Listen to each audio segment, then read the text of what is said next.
All right, I want to talk to you about great cataclysmic things in our culture, in our society, and the effects, the landmarks that they leave behind, because there always are. You think of, if you know somebody, you go over to their house, and an older person who was old enough to remember the Great Depression, or to live through it, or even to be born shortly after and maybe raised by someone who went through the Great Depression.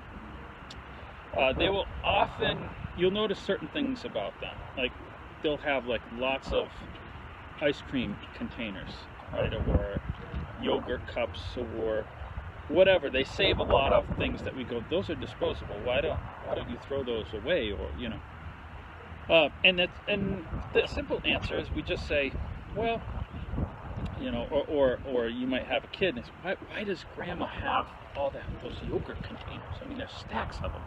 And we explained, they made it through the Great Depression, and they didn't have a lot of things, so they thought they needed to save all those things, because you never know when you were going to have more. So they just learned to save things, and so that's just kind of the after effects of that.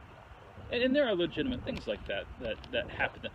We're impacted, and so we feel the need to react to it. And so after the situation's over, we continue to have those behaviors.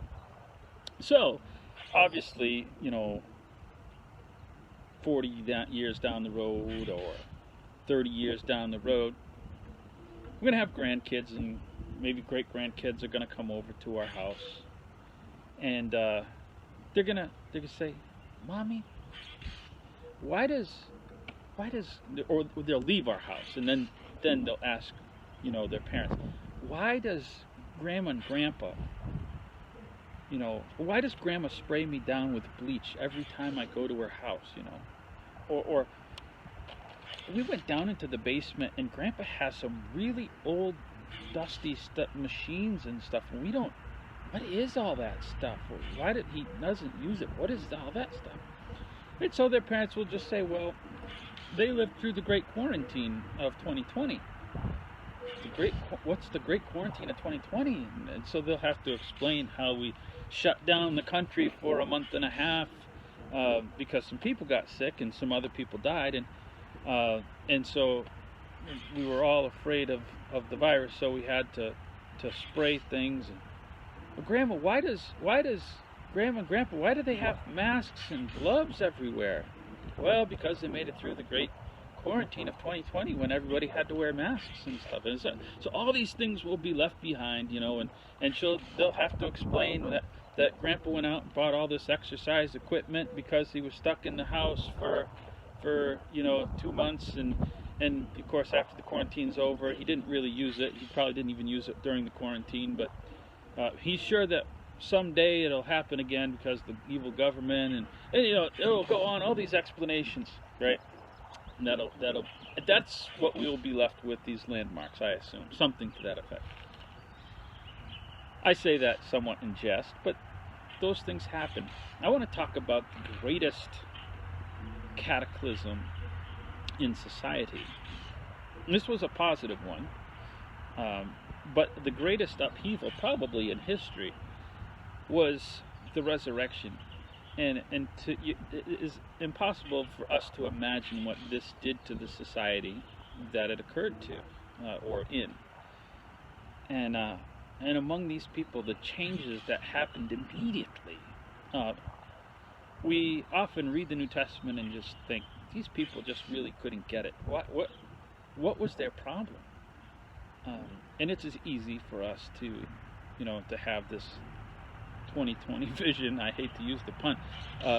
Looking back, at, hindsight and all this, but we look at these people and say, why couldn't they just accept what the apostles were saying? And it starts actually even before the resurrection.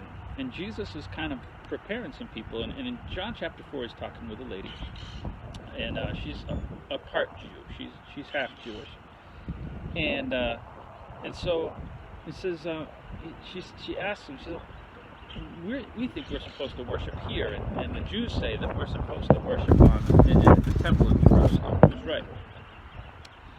And Jesus says, listen, there's a time coming where it's not going to be important, the location. And he's preparing people for a change, a major cataclysmic change in society. And there's no way she could have grasped that, this concept.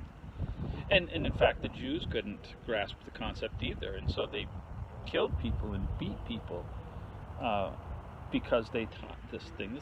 It was just too great of a societal change for them.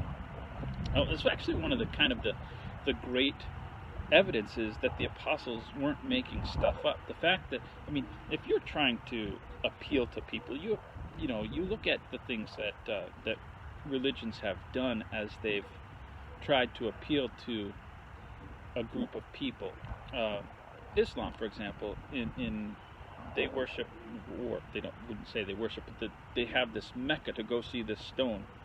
A lot of people don't realize that this stone was worshipped by the pagans in that area before Islam, and so Islam had to use something to appeal, because really at the beginning Islam wasn't really so popular. Islam had to use this thing in society that was already accepted to help it along. Christmas was the same way with Catholics, to kind of introduce Christianity.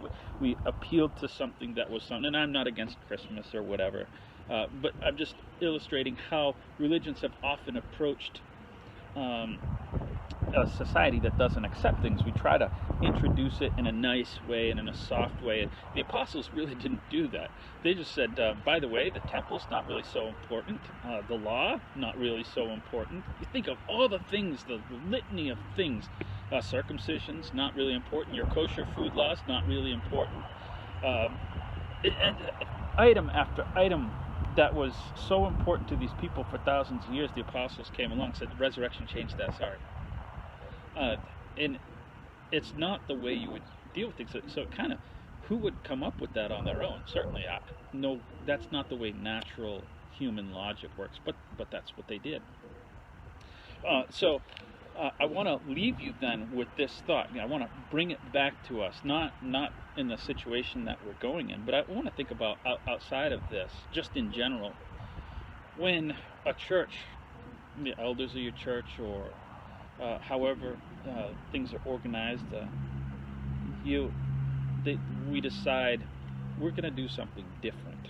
They decide we want to change things a little bit, and it's not a change that's against the rules of God. It's not we're going to do something that's been prohibited, but it's just something different. That how do we react to that in things that are really actually in a sense insignificant? We get into it. We're like people protesting. Well, I've got to protest. Now we're in the middle of the protest stage of this quarantine. People are getting sick and tired of being inside, so they're going to go protest. And so people do that in the church. I'm going to protest this thing. You did this. I didn't like it. How hard is it for us to accept changes and doing things even in a different order, or changing the decor, or what little things that really mean nothing? As we get back to normal, and I believe it will be fairly quickly that we do get back to some semblance of what things were before, and as churches decide maybe we're going to do things differently after this, how hard will it be for us to accept some of those changes? And do we need to protest? Are these landmark changes, are they things that are really going to affect us long term? We don't want to be like people who can't understand the way, why does Grandma and Grandpa do that? They're so stuck in the mud. They do these crazy things. Why do they save 85 yogurt cups? We don't want to be the people with 85 yogurt cups. We want to be people that are willing to adapt to culture while we retain the things that God wants us to retain.